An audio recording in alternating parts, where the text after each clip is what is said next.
Ayo berinvestasi akhirat, bangun rumahmu di surganya. Sempurnakanlah ibadah Anda dengan beramal jariah yang pahalanya tidak terputus hingga akhir kiamat.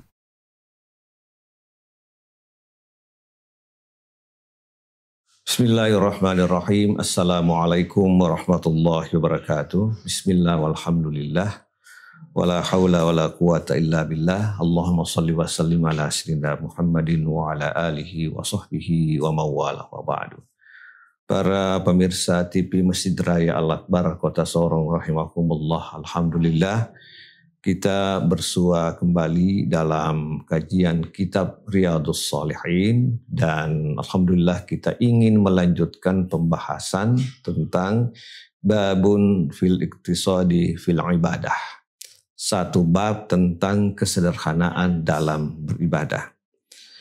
Rasulullah Shallallahu Alaihi Wasallam bersabda, wa an ibni Mas'udin radhiyallahu anhu anna Nabiya Shallallahu Alaihi Wasallam qala.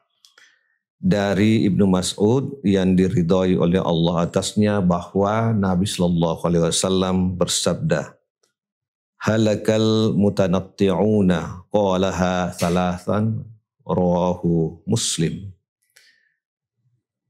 Binasalah orang-orang al-mutanatti'una, orang-orang yang melakukan al-mutanatti'una, mendalam-dalamkan agama. Qalaha, Nabi mengatakan salasan 3 kali. Diriwayatkan oleh Muslim. Apa yang disebut dengan al-mutanatti'una, yang kita terjemahkan dengan orang yang mendalam-dalamkan agama,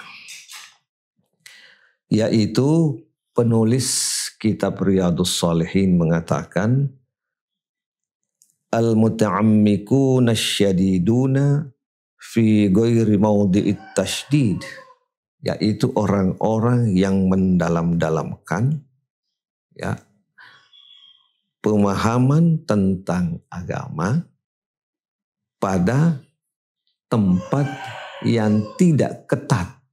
Jadi perilakunya itu mendalam-dalamkan, bukan mendalami, tetapi mendalam-dalamkan, sehingga kemudian membuat pemahaman dan melaksanakannya bukan pada tempatnya.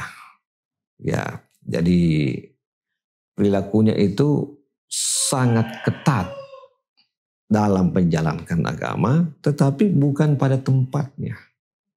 Nah, akibatnya apa? Akibatnya itu membuat sesuatu yang keterlaluan.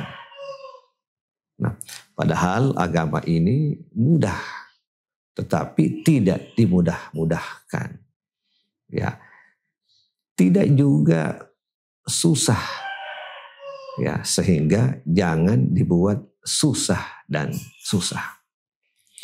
Karena itu sekali lagi agama ini adalah datang untuk mendampingi kehidupan kita agar kita selamat di dunia, selamat di akhirat, dan bebas dari api neraka.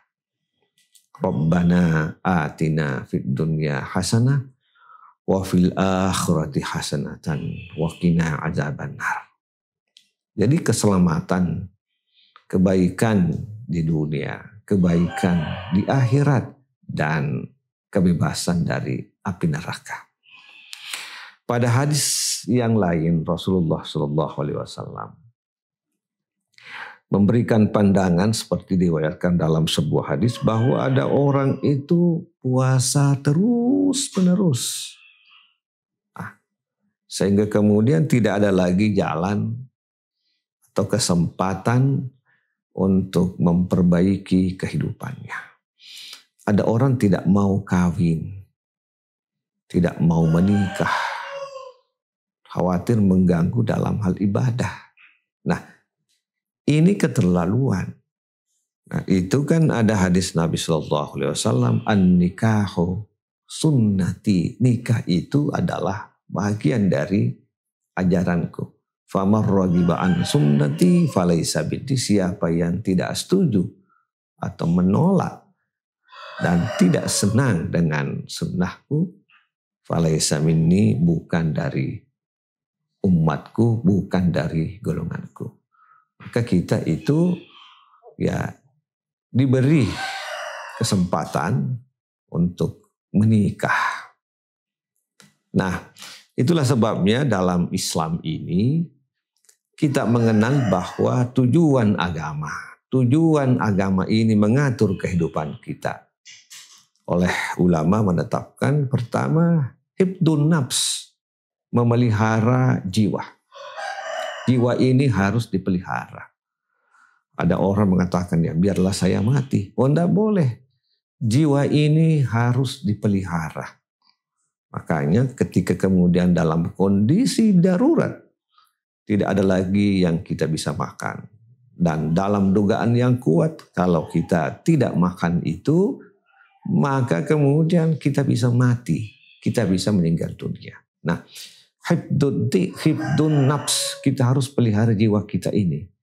Nah, makanya dalam batas-batas tertentu dan keadaan yang darurat itu, boleh agama membolehkan dalam batas tertentu untuk sekedar mempertahankan hidup, untuk makan makanan yang haram dalam batas-batas tertentu untuk mempertahankan hidup kita. Luar biasa agama ini. Hifdun nafs, memelihara jiwa. Kalau ada orang mengatakan biarlah saya mati, biarlah saya mati. Tidak boleh, jangan kamu mati. Kita punya kesempatan untuk hidup dan mengelola kehidupan ini. Nah, yang berikutnya kita lagi mengenal bahwa ulama menetapkan tujuan agama ini adalah hifdul din. Agama ini harus dipelihara. Kita belajar agama, kita melihat ulama, kita melihat orang-orang yang menjalankan agama dengan baik dan benar sebagai panutan kita.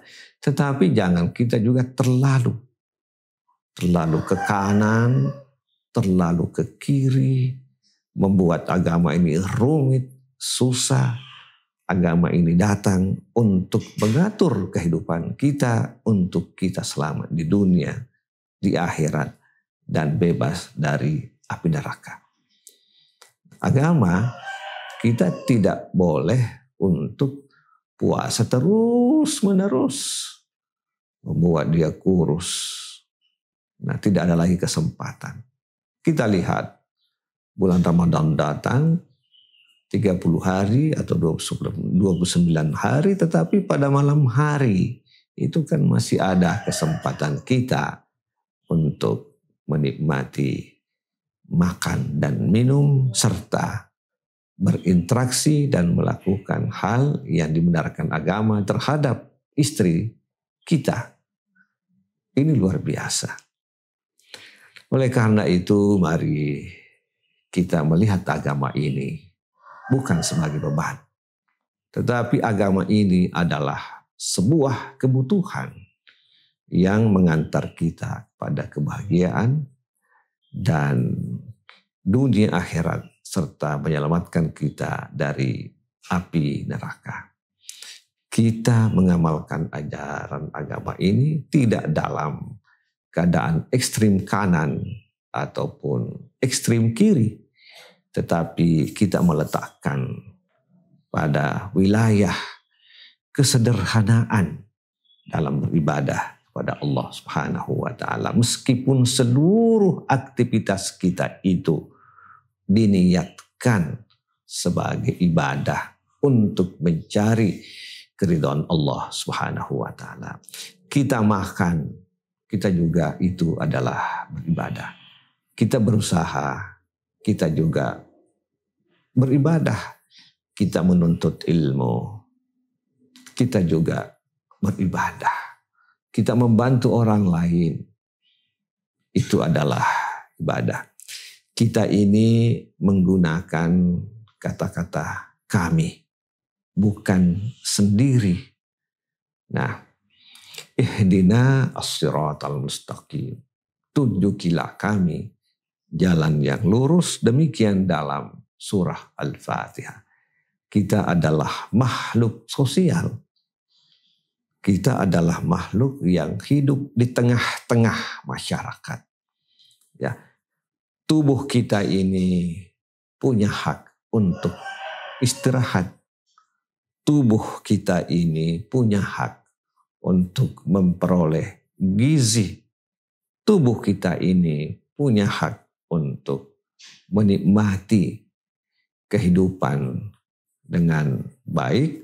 Tetapi pada sisi yang lain, kita juga punya kewajiban sosial agar kita mengembangkan hablum minallah wa hablum minan nas. Mari kita beribadah sesuai dengan petunjuk Rasulullah Sallallahu Alaihi Wasallam dengan penuh kesederhanaan. Kesederhanaan dalam berpakaian, kesederhanaan dalam melaksanakan ajaran agama, sehingga kehidupan kita ini bisa menjadi mudah dan kita bisa melakukan berbagai hal untuk mencapai kebahagiaan di dunia dan di akhirat. Semoga bermanfaat. Wassalamualaikum warahmatullahi wabarakatuh. Ayo dukung media dakwah Masjid Agung Al-Akbar dengan ikut berdonasi pengadaan alat multimedia dan operasional dakwah. Usia boleh terputus, pahala jariah mengalir terus.